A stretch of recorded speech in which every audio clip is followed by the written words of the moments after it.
Welcome to today's Explainer. Let's dive absolutely straight into a universal pain point that I know we've all experienced. You go to bed tired, you supposedly log a full 8 hours of sleep, but the second that alarm goes off, you wake up feeling utterly exhausted. You know that feeling, right? You're already slightly anxious, feeling somehow behind schedule before your feet even hit the floor.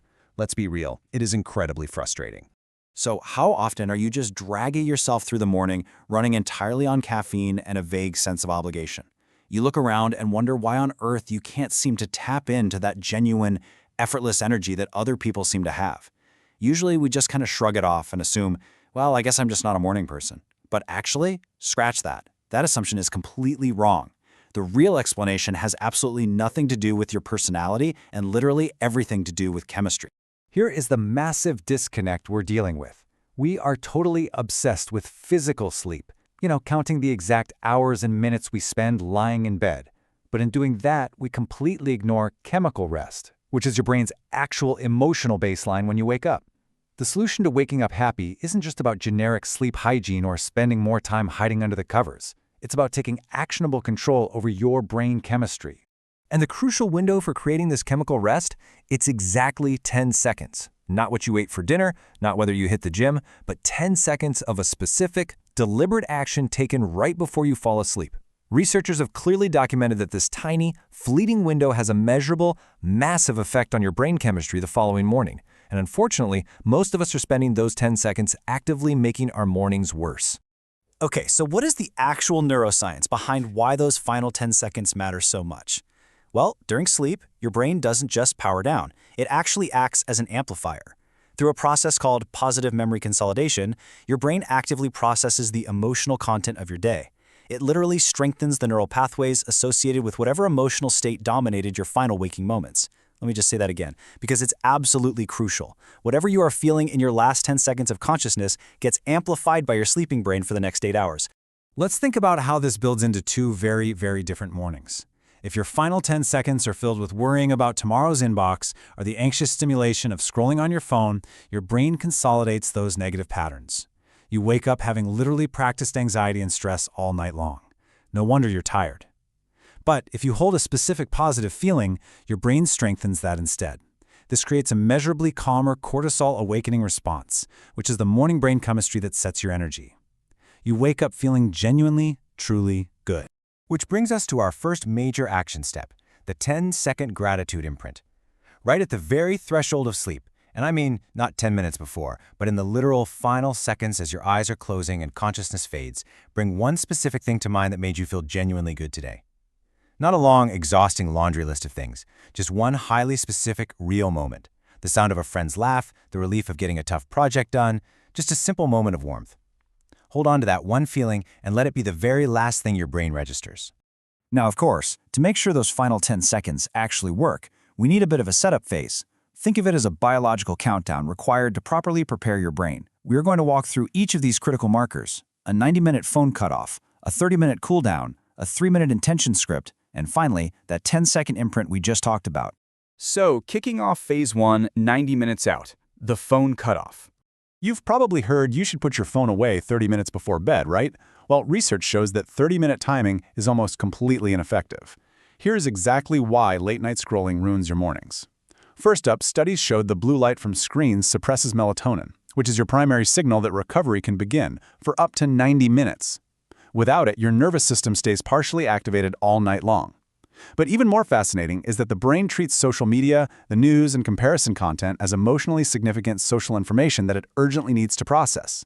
That processing happens overnight, directly competing with and basically overriding the positive emotional imprint you're trying to create. It's just chemistry, not a coincidence. Then, at the 20 to 30-minute mark, everything comes down to a tiny temperature shift, just 1 to 2 degrees Fahrenheit. Neuroscientist Matthew Walker over at UC Berkeley found that a drop in core body temperature of just 1 to 2 degrees is one of the most reliable triggers for deep, non-REM sleep. That is the most restorative, neurochemically regenerative stage of your entire sleep cycle.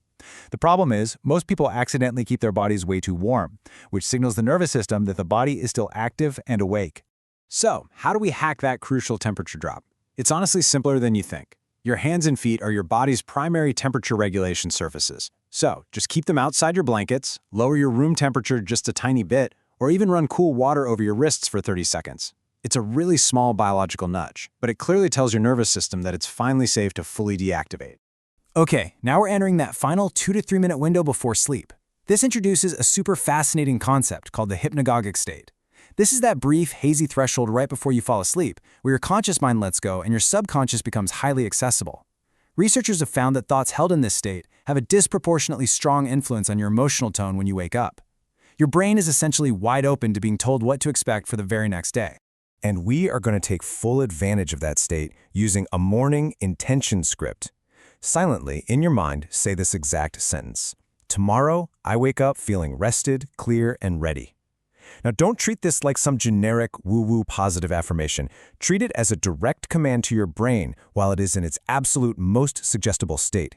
It creates an emotional template that your brain will use to deliver your feelings to you the exact moment you wake up. All right, moving to phase 2, the anchor, your morning light contract. So your brain has processed all this awesome stuff overnight, but what happens when you wake up? Fast forward to the exact moment you open your eyes. We have to lock in all that hard work you just did. This is where the neuroscience gets incredibly cool. Everything hinges on your suprachiasmatic nucleus. This is the master clock of your circadian system. Natural morning light, specifically in the blue spectrum, activates it. Researchers like Stanford's Andrew Huberman have documented that morning light exposure in the first minutes of waking is one of the single most powerful biological regulators of mood and emotional stability. It calibrates your cortisol awakening response and activates your serotonin system. It literally anchors your new emotional baseline. So, your final action is a strict 10-second sequence upon waking. Step 1, you wake up. Step 2, absolutely do not touch your phone. Do not engage with external thoughts or other people's problems. Step 3, go straight to a window or step outside and get 10 seconds of natural morning sky hitting your retinas. This single action determines whether the positive emotional state you cultivated overnight actually reaches you fully or just gets immediately overwritten by your screen. So I want to leave you with this final, incredibly vital question. Every single night, whether you realize it or not, your brain is actively practicing an emotion. You are either practicing the stress of the day, or you are consciously choosing to practice gratitude and calm. By managing your phone cutoff, cooling your body, setting your intention, making your 10-second gratitude imprint, and anchoring it all with morning light, you take control of that chemistry. So what emotional pattern